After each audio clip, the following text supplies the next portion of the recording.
Hey, it is good to be with you guys. I am so excited to talk to students because I have to talk to adults all day. It gets old. Not that you're not adults yourselves, but usually you're a little more optimistic. So fire away with the toughest questions I've heard all week. Thank you for asking, Hillary. I'm doing all right. I was actually just talking to a group of college students, maybe about 30 minutes before this call, and I told them that it's a tough balance some days.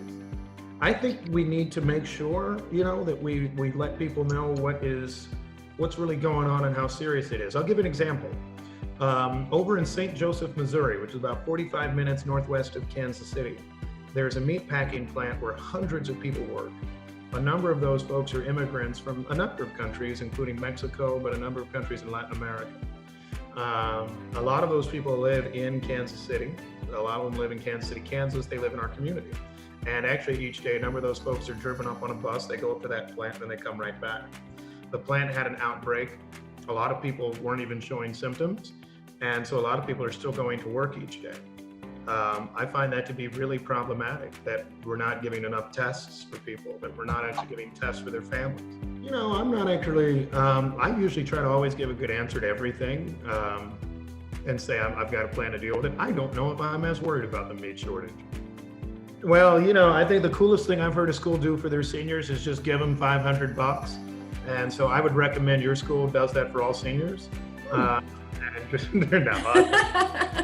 Does that also go to the administration and the teachers too? No, that has not actually happened, kids, by the way. Moment for me. I ran track and I made it to the state track and field tournament. And the funny thing is that I got smoked, man. Like I was good for like Kansas City, but just people in St. Louis, they're just faster. And so like I'm at the state track and field meet in Jefferson City and I'm there warming up and all that sort of stuff. I'm like, yeah, I'm ready. And then I'm standing next to this kid who looks like an Olympian, like I have like a 17-year-old's frame. This guy's got like muscles bulging everywhere and he looks like he could be in the Olympics the next day. And so then we run the 200-meter dash. It felt like I lost by 3 minutes, even though it was probably only like 3 seconds. But I loved it.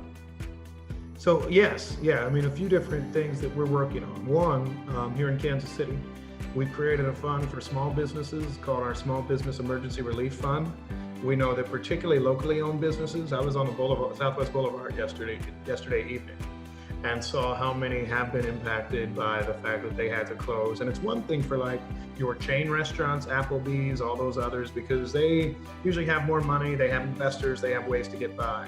If you have one restaurant, right, and you can't make money, but you still have to pay your taxes, you still have to pay your insurance, you still are paying like a whole bunch of other expenses, then it's real hard to survive. Yes, there is a fear of that.